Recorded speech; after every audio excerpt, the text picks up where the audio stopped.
ദൈവനാമത്തിന് മഹത്വം ഉണ്ടാകട്ടെ. പുതിയ നിയമത്തിൽ ലൂക്കോസ് എഴുതിയ സുവിശേഷം അതിന്റെ 1-ാം അധ്യായം 49-ാം വാക്യം നമുക്ക് വായിക്കാം. ചിഞ്ചേട്ടൻ ഓർപ്പിച്ചതുപോലെ ഈ വർഷത്തിന്റെ അവസാന ഞായറാഴ്ച ആരോഗ്യത്തോടും സന്തോഷത്തോടു കൂടി നമുക്ക് കടന്നു വരുവാൻ ഇടയാക്കിയ ദൈവത്തിന് നമുക്ക് നോക്കിയാലേ നമുക്ക് വായിക്കാം. Luke chapter 1:49. ശക്തനായവൻ എനിക്ക് വലിയവ ചെയ്തിരിക്കുന്നു, അവന്റെ നാമം പരിശുദ്ധം തന്നെ. ശക്തനായ ദൈവത്തെ ആരാധിക്കുവാനാണ് നാം ഇവിടെ കൂടി വരുന്നത്. അവന്റെ നാമം പരിശുദ്ധമാണ്.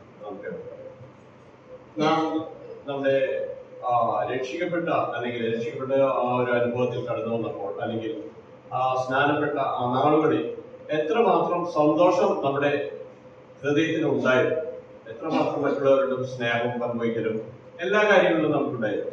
ഇവിടെ മറിയ തനിക്കൊരു പ്രജ ലഭിക്കുന്നു എന്ന സന്തോഷം കൊണ്ടാണ് ഈ ഒരു കാര്യം പറയുന്നത്. കാരണം തന്റെ ജീവിതത്തിൽ ആദ്യമായി ഒരു പ്രത്യേക ഒരു മൂമെന്റിൽ അത് ഫേസ് ചെയ്യുമ്പോഴാണ് മറിയയ്ക്ക് അത്രയും സന്തോഷം കൊണ്ടിരിക്കുന്നത്. നമ്മുടെ രക്ഷിക്കപ്പെട്ട നാളുകളിൽ അത്രമാത്രം സന്തോഷം എന്ന് ഇന്ന് നമുക്ക് അത് ജീവിതത്തിൽ നമുക്ക് കാണിക്കുവാൻ സാധിക്കുന്നുണ്ട്. കർത്താവായ യേശു ക്രിസ്തു താൻ ജീവിച്ചിരുന്നപ്പോൾ പല അടയാളങ്ങൾ അത്ഭുതങ്ങൾ ചെയ്തു. കാനാവിലെ വെള്ളം പിഴിഞ്ഞാക്കി, കുരുടനെ സൗഖ്യമാക്കി, മുടന്തനെ സൗഖ്യമാക്കി, മരിച്ചവരെ ഉയർപ്പിച്ചു. എന്നാൽ ഇന്ന് ഇവിടെ നാം കൂടിയിരിക്കുന്നതിന്റെ ആധാരം തന്നെ കർത്താവ് നമ്മുടെ പാപങ്ങൾ, വലിയതായിട്ടുള്ള പാപങ്ങൾ മോചിച്ചു വരുന്നതാണ്. കാരണം നമുക്ക് ആ പാപത്തിൽ നിന്ന് തന്നെ അത് കയറി വരുവാനോ ആ ചങ്ങല ബന്ധിക്കുവാനോ നമുക്ക് ഒരിക്കലും സാധിക്കില്ല.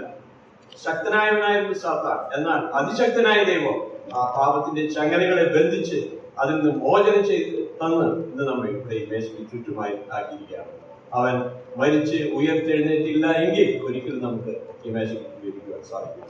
സങ്കീർത്തനക്കാരൻ പറയുന്നു, 40-ാം സങ്കീർത്തനം, യഹോവയുടെ സങ്കേതവും ബലവുമാകും, എന്റെ ബലമാണ് കർത്താവ്. 93-ാം സങ്കീർത്തനത്തിലേക്ക് വരുമ്പോൾ പറയുന്നു, അവൻ ബലം അരക്കി കെട്ടി. ശക്തനായിട്ടുള്ള ദൈവത്തെ, അതിശക്തനായിട്ടുള്ള ദൈവത്തെ, അവന്റെ നാമം പരിശുദ്ധം തന്നെ എന്ന് ഒരിക്കൽ കൂടി പറഞ്ഞുകൊണ്ട് നാം കൊണ്ടുവന്ന എല്ലാ സ്തുതി സ്തോത്രയാകളും അവന്റെ പാതാരബന്ധങ്ങളിൽ ഇട്ടുകൊണ്ട് നമുക്ക് ആരാധിക്കാം. ദൈവനാമം